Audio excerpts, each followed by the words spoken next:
Programs presented by Shri Guru Ram Rai University, Dehradun, first ICAR accredited university of Uttarakhand.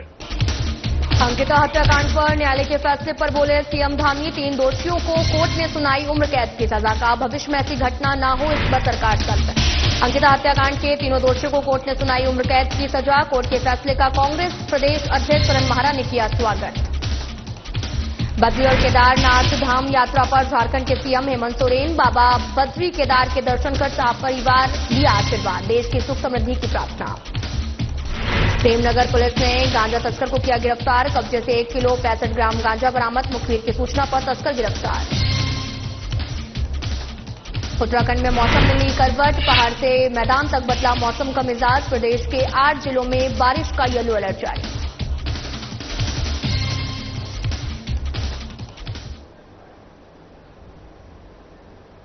नमस्कार, मैं हूं आपके साथ अंकिता पाल। बुलेटिन की शुरुआत करते हैं बड़ी खबर से। इस वक्त की बड़ी खबर देहरादून से आ रही है। अंकिता भंडारी हत्याकांड पर आए माननीय न्यायालय के फैसले पर बोले हैं सीएम धामी। तो बड़ी खबर आपको बता रहे, जहां पर माननीय न्यायालय का आया ऐतिहासिक फैसला। अंकिता को मिला इंसाफ। 3 दोषियों को माननीय न्यायालय ने सुनाई उम्र कैद की सजा। भविष्य में ऐसी घटना न हो, इस पर सरकार पूरी तरीके से सख्त। हमारी बेटियां निश्चिंत, निर्भय और साथ ही स्वतंत्र होकर करें अपना काम। सीएम धामी ने कहा कि महिलाओं के साथ अन्याय करने वालों की समाज और राज्य में नहीं है कोई भी जगह। अंकिता भंडारी हत्याकांड पर माननीय न्यायालय के फैसले पर सीएम धामी का बयान सामने आया और उन्होंने ऐतिहासिक फैसला बताया है। कहा कि अंकिता को मिला इंसाफ। 3 दोषियों को माननीय न्यायालय ने सुनाई उम्र कैद की सजा।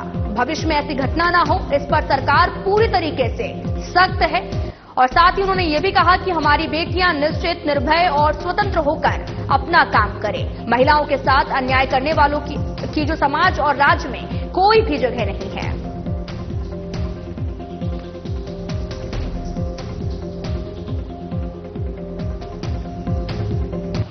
और ये घटना हुई है तो अब भविष्य में कभी ऐसी घटना न हो। हम एक नजीर बनाना चाहते हैं कि उत्तराखंड के अंदर हमारी बेटियां सब बिल्कुल निस्वार्थ होकर, निश्चिंत होकर, बिल्कुल निर्भय होकर, जिनमें कोई भय न हो, इस प्रकार से स्वतंत्र रूप से अपना काम करें।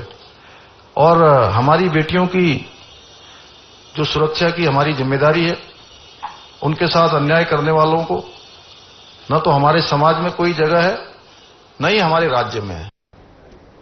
तो बड़ी खबर केदारनाथ से आ रही है, जहां पर आपको बताते चलें कि झारखंड के सीएम हेमंत सोरेन पहुंचे हैं। बद्री केदार धाम यात्रा कर रहे हैं। और आपको ये भी बताते चले कि सीएम हेमंत सोरेन परिवार संग पहुंचे हैं केदारनाथ धाम। बाबा केदार के दर्शन कर लिया आशीर्वाद। मंदिर परिसर में पहुंचकर परिवार संग विधिवत पूजा अर्चना की है। तस्वीरें भी आपको दिखा रहे हैं, जहां पर देश की सुख समृद्धि के लिए प्रार्थना की। केदारनाथ घाटी में फैले हिमालय सौंदर्य का आनंद लिया है। केदारनाथ धाम की दिव्यता और भव्यता से सीएम हेमंत सोरेन अभिभूत हुए हैं। केदारनाथ के बाद में बद्रीनाथ धाम पहुंचे झारखंड के सीएम। भगवान बद्री विशाल में विधि विधान से पूजा अर्चना की, आशीर्वाद लिया है।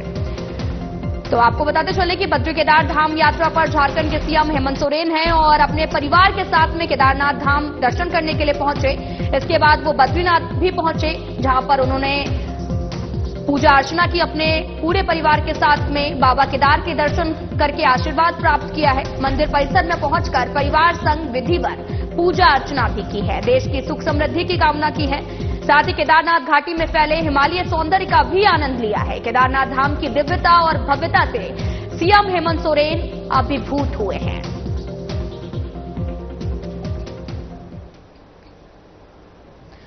रद्दी और कबाड़ की आड़ में मादक पदार्थ की तस्करी करने वाले तस्कर को थाना प्रेमनगर पुलिस ने गिरफ्तार किया है। नशा तस्कर से 1 किलो 65 ग्राम गांजा भी बरामद किया गया है। तस्कर द्वारा तस्करी में प्रयुक्त मोटरसाइकिल को पुलिस ने सीज कर दिया है।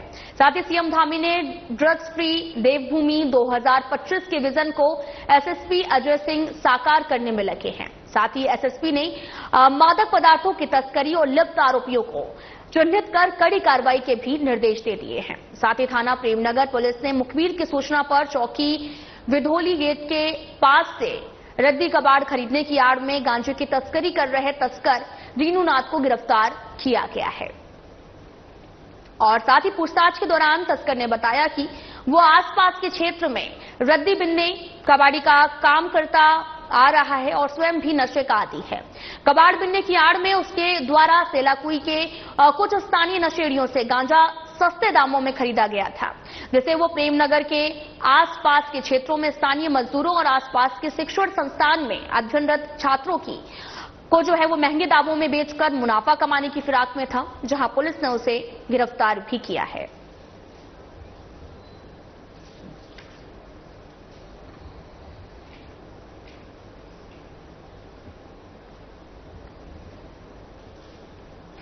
तो वहीं पर्यटन सत्र की शुरुआत के साथ ही जनपद पिथौरागढ़ में सड़क सुरक्षा को लेकर पुलिस प्रशासन पूरी तरीके से सतर्क हो गया है। जनपद में सड़क सुरक्षा और यातायात नियमों के प्रति जागरूकता लाने के लिए व्यापक अभियान संचालित किए जा रहे हैं। इसी क्रम में यातायात पुलिस पिथौरागढ़ द्वारा जवाहर नवोदय विद्यालय पिथौरागढ़ में एनसीसी कैंडिडेट के लिए भी एक विशेष यातायात जागरूकता कार्यक्रम का आयोजन किया गया है। कार्यक्रम में यातायात निरीक्षक आयुब अली द्वारा 300 एनसीसी कैंडिडेट्स को भी यातायात नियमों की विस्तृत जानकारी दी गई है। उन्होंने बताया कि यातायात नियमों की अनदेखी केवल खुद के जीवन को ही नहीं बल्कि अन्य राहगीरों की सुरक्षा को भी गंभीर खतरे में डालती है। इसके अतिरिक्त सभी प्रतिभागियों को नशे के दुष्परिणाम, साइबर अपराधों से बचाव के उपाय, आपातकालीन सेवाओं की उपयोगिता जैसे महत्वपूर्ण विषयों पर जानकारी दी गई है। जागरूकता अभियान के माध्यम से पुलिस का उद्देश्य है कि हर नागरिक सजग, सचेत और उत्तरदायी चालक बने ताकि सड़कें सुरक्षित रहें, दुर्घटनाएं न्यूनतम हों।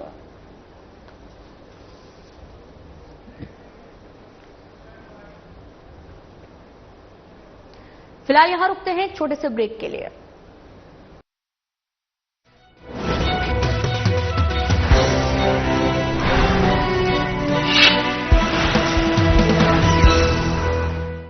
Graphic Era deemed to be University Dehradun, ranked amongst the top 52 universities of India by NIRF 2024 with consistent high placement records with multinational giants like Google, Amazon, Microsoft, Atlassian, Adobe, PayPal, Deutsche Bank and many more. Apply on geu.ac.in or call us at 1800-890-6027. Graphic Era, transforming dreams into reality.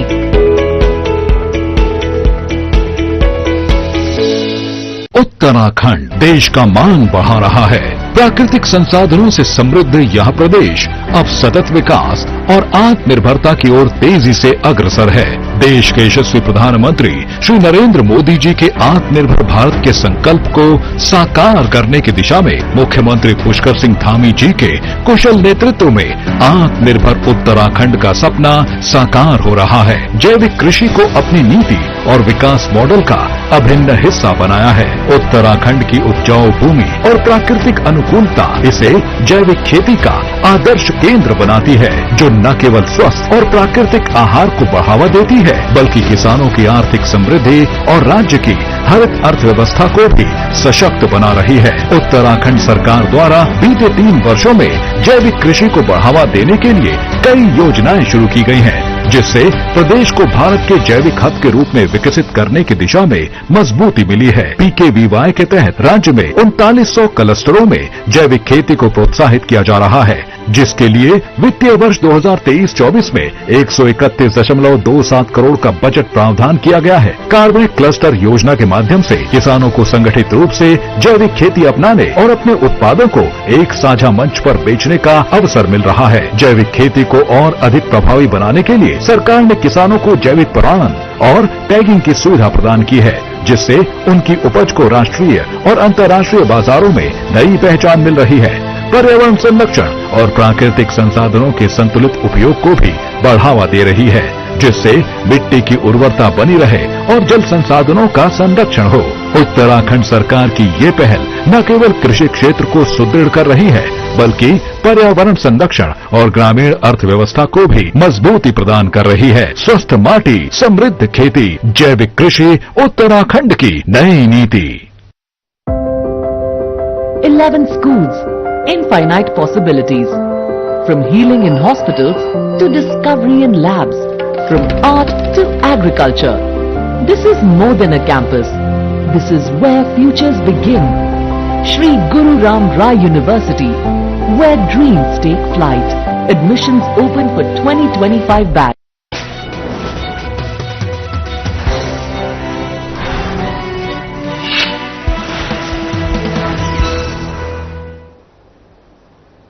Break के बाद स्वागत है आप सभी का। रुक करते हैं खबरों की तरफ।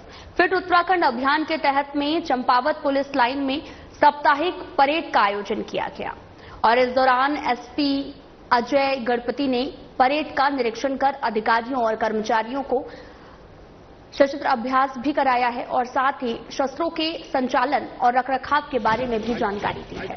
एसपी अजय गणपति ने बताया कि साप्ताहिक परेड का उद्देश्य न केवल पुलिसकर्मियों की शारीरिक तंदुरुस्ती को बनाए रखना है बल्कि मानसिक स्फूर्ति और साथ ही टीम भावना को भी बढ़ावा देना है। उन्होंने कहा कि नियमित रूप से परेड में भाग लेने से पुलिसकर्मियों में आत्मविश्वास, सहन शक्ति, शारीरिक क्षमता में वृद्धि होती है और इससे मानसिक तनाव को भी कम करने और एकाग्रता को भी बेहतर बनाने में सहायता मिलती है।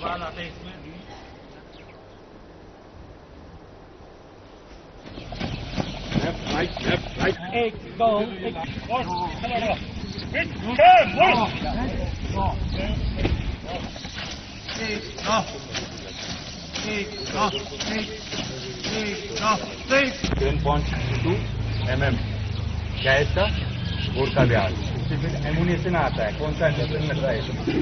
एमुनेशन लगता है 739 रिमलेस। क्या आता है?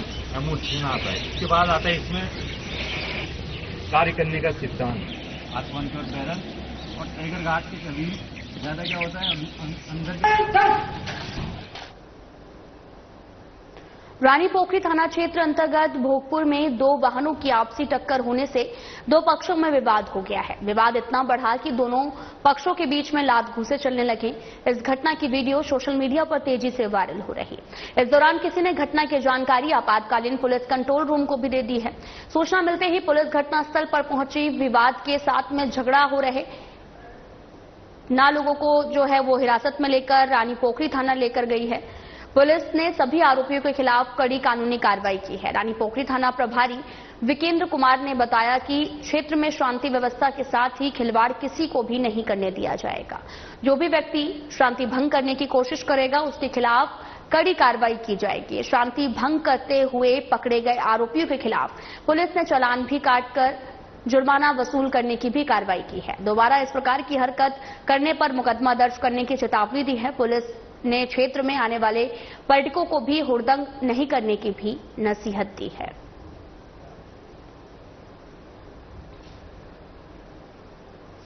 अंकिता भंडारी हत्याकांड में कोर्ट ने दोषियों को उम्र कैद की सजा सुनाई है, जिसको लेकर मसूरी शहर कांग्रेस अध्यक्ष अमित गुप्ता ने प्रेस वार्ता की है और प्रेस वार्ता में अमित गुप्ता ने कोर्ट के फैसले का सम्मान करते हुए सजा को कम बताया है और दोषियों को फांसी देने की मांग की है। साथ ही उन्होंने सरकार से भी मांग की है कि वीआईपी गेस्ट के नाम को उजागर किया जाए ताकि अंकिता भंडारी को पूरा न्याय मिल सके। उन्होंने कहा कि कांग्रेस पार्टी लगातार 3 सालों से अंकिता भंडारी को न्याय दिलाने के लिए आंदोलन कर रही है और हमेशा अंकिता भंडारी के परिजनों के साथ खड़ी है। देखिए, अंकिता भंडारी हत्याकांड में जो निर्मम उसकी हत्या की गई और जो उसके साथ दुराचार जो हुआ, उसके बाद जो हत्या की गई, उसके बाद जब एक लंबे समय बाद आज एक पहल हुई है कोर्ट के द्वारा और जो कोर्ट ने जो निर्णय दिया है उसका हम स्वागत करते हैं। अपराधी थे उनको उम्र कैद की सजा सुनाई गई, लेकिन ये इससे ना तो उत्तराखंड की जनता संतुष्ट है ना ही अंकिता के माँ बाप संतुष्ट है, क्योंकि उन्होंने अपनी बेटी को खोया है। सबकी मांग थी कि उन अपराधियों को फांसी की सजा दी जाए और इसके लिए आगे भी कोर्ट का दरवाजा खटखटाया जाएगा। अखिल विश्व गायत्री परिवार द्वारा कठोर तप से प्रज्वलित दिव्य अखंड ज्योति के 100 साल पूरे होने के सिलसिले में अखंड ज्योति की कलश रथ यात्रा शिवनगरी थल के रामलीला मैदान पहुंची है। अखंड ज्योति कलश यात्रा का महिलाओं ने स्वात्विक और साथ ही दीपदान बनाकर स्वागत किया है। कलश यात्रा में गायत्री परिवार के उत्तराखंड के संयोजक दिनेश चंद्र मैखुड़ी सहित कई महानुभाव जो हैं वो शामिल हुए। रामलीला मैदान में हुए इस कार्यक्रम में लोगों की अखिल विश्व गायत्री परिवार के युग निर्माता के संकल्प और दिव्य अखंड ज्योति के चमत्कार के बारे में विस्तार से बताया गया। सभी लोगों ने कलश रथ यात्रा में पहुंची दिव्य अखंड ज्योति के दर्शन किए हैं।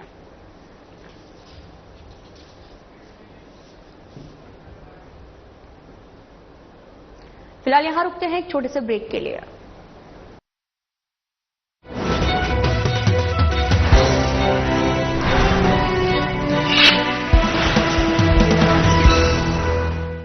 Traffic deemed to be University Dehradun, ranked amongst the top 52 universities of India by NIRF 2024 with consistent high placement records with multinational giants like Google, Amazon, Microsoft, Atlassian, Adobe, PayPal, Deutsche Bank and many more. Apply on geu.ac.in or call us at 1800-890-6027. Graphic Era, transforming dreams into reality.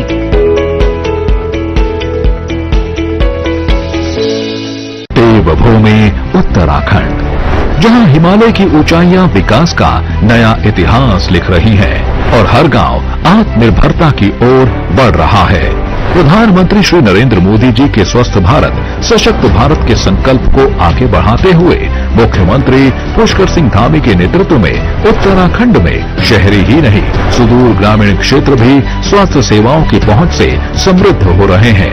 अब राज्य के हर ग्रामीण को बेहतरीन इलाज, आधुनिक सुविधाएं और विशेषज्ञ डॉक्टरों की सलाह उनके द्वार पर ही मिल रही है। मोबाइल मेडिकल यूनिट्स, MMU और टेलीमेडिसिन जैसी सुविधाओं ने उन गांवों तक स्वास्थ्य सेवाएं पहुंचाई हैं जहां पहले इसकी कल्पना भी मुश्किल थी। पिछले 3 वर्षों में उत्तराखंड सरकार ने ये सुनिश्चित किया है कि स्वास्थ्य सुविधाएं केवल शहरों तक सीमित न रहें, बल्कि पहाड़ों के दूरस्थ गांवों तक भी आसानी से पहुंचे। इसी सोच के साथ मोबाइल मेडिकल यूनिट्स, MMU को सक्रिय किया गया, जो हर सप्ताह गांव में जाकर स्वास्थ्य सेवाएं प्रदान कर रही हैं। इसी के साथ अब ग्रामीण विशेषज्ञ डॉक्टरों से टेलीमेडिसिन के माध्यम से वीडियो कॉल पर परामर्श ले सकते हैं। इतना ही नहीं, उत्तराखंड सरकार द्वारा सभी जरूरी दवाएं निःशुल्क उपलब्ध कराई जा रही हैं, ताकि किसी को भी आर्थिक परेशानी के कारण इलाज से वंचित न रहना पड़े। आधुनिक डिजिटल डायग्नोस्टिक सुविधाओं से ब्लड टेस्ट, शुगर और BP मॉनिटरिंग जैसी महत्वपूर्ण जांचें भी गांव में ही की जा रही हैं, जबकि 500 से अधिक साप्ताहिक चिकित्सा शिविरों का आयोजन कर 50,000 से अधिक मरीज निःशुल्क इलाज से लाभान्वित हुए हैं। उत्तराखंड सरकार की यह पहल लोगों के जीवन में सुधार और विश्वास भी जगा रही है। यह राज्य के हर नागरिक को स्वस्थ, सशक्त और सुरक्षित बनाने की दिशा में एक बड़ा बदलाव है। हर गांव में स्वास्थ्य सेवाएं, हर नागरिक का सम्मान, स्वस्थ उत्तराखंड का संकल्प बढ़ा रहा देश का मान। उत्तराखंड सरकार ने पिछले 3 सालों में खाद्य सुरक्षा और उपभोक्ता कल्याण के लिए कई योजनाएं शुरू की हैं।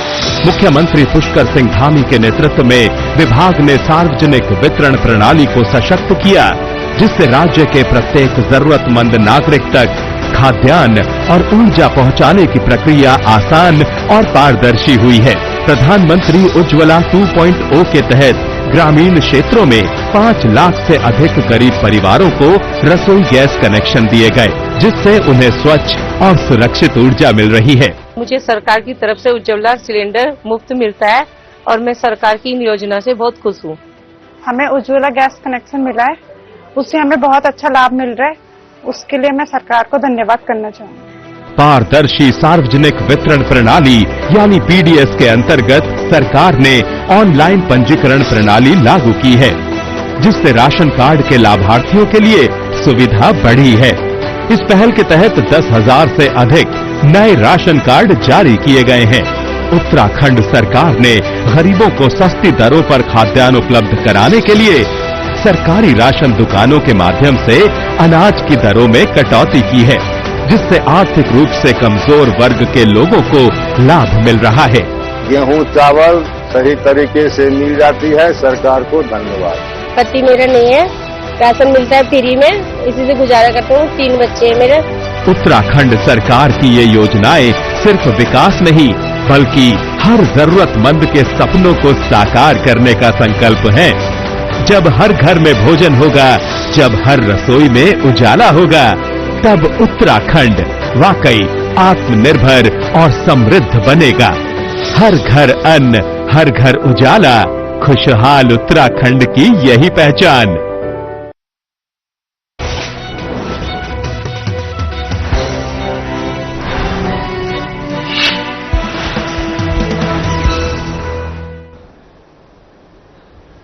ब्रेक के बाद स्वागत है आप सभी का। रुक करते हैं खबरों की तरफ। ऋषिकेश वन क्षेत्र अंतर्गत गोयला बीट में पत्ते बिनने गए 2 सगे भाइयों पर बाघ ने हमला कर दिया है। घटना में एक भाई को बाघ अपने जबड़े में दबाकर कुछ दूर तक घसीट कर ले गया, जबकि दूसरा भाई किसी तरह से अपनी जान बचाने में सफल हो सका।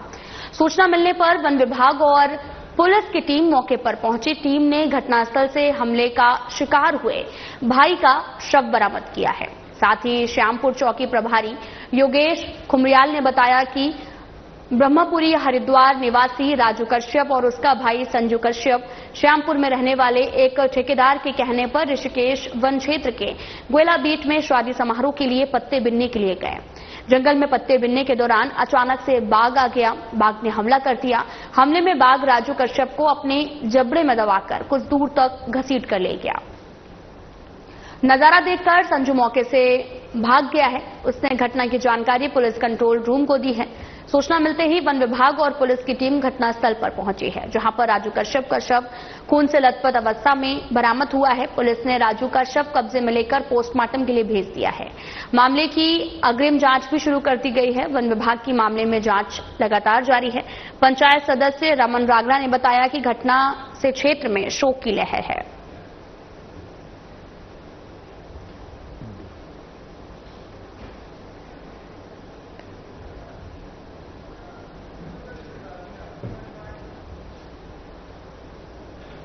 तो बड़ी खबर इस वक्त की देहरादून से आ रही, जहां पर आपको बताते चलें कि अंकिता भंडारी हत्याकांड में मामले में तीनों आरोपियों को आजीवन कारावास हो गया है। दोषियों को उम्र कैद की सजा सुनाए जाने के निर्णय पर कांग्रेस प्रदेश अध्यक्ष करण माहरा ने स्वागत किया है। जब तक उन्होंने कहा कि वीआईपी का नाम नहीं आता है सामने, तब तक अंकिता का न्याय नहीं होगा पूरा।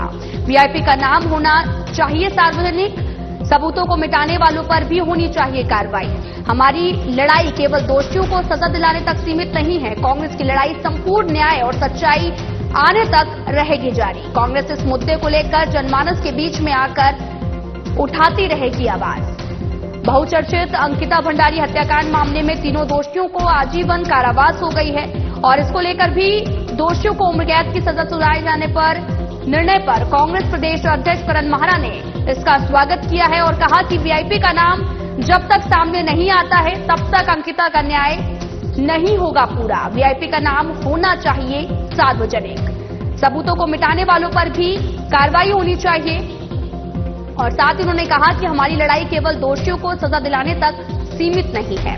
कांग्रेस की लड़ाई संपूर्ण न्याय और सच्चाई आने तक जारी रहेगी और कांग्रेस इस मुद्दे को लेकर जनमानस के बीच में जाकर आवाज उठाती रहेगी। आपको यह भी बताते चले कि वीआईपी का नाम सार्वजनिक करने की मांग जो है वो की जा रही है। अंकिता भंडारी मर्डर केस में जज साहब ने फैसला दिया और 3 दोषियों को उम्र कैद की सजा दी है। हम उनके इस फैसले का स्वागत करते हैं, लेकिन एक बात जरूर है कि कोर्ट अपना फैसला सबूतों के आधार पर करती है। अभी ये न्याय अंकिता का पूरा नहीं हुआ है जब तक वीआईपी का नाम सामने नहीं आता और उन नेताओं को सजा नहीं होती जिन्होंने सबूत मिटाए, डोजर चलवाया, अंकिता का कमरा तोड़वाया, जिन्होंने अंकिता का बिस्तर तालाब में डाल दिया, स्विमिंग पूल में, उनके खिलाफ कब कार्रवाई होगी?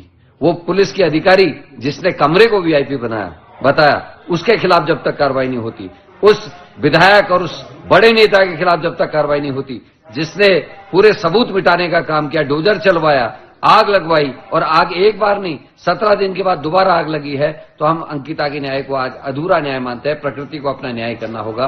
वो वीआईपी जिसके लिए अंकिता की ये दशा की गई, उसका नाम सबके सामने आना बहुत आवश्यक है।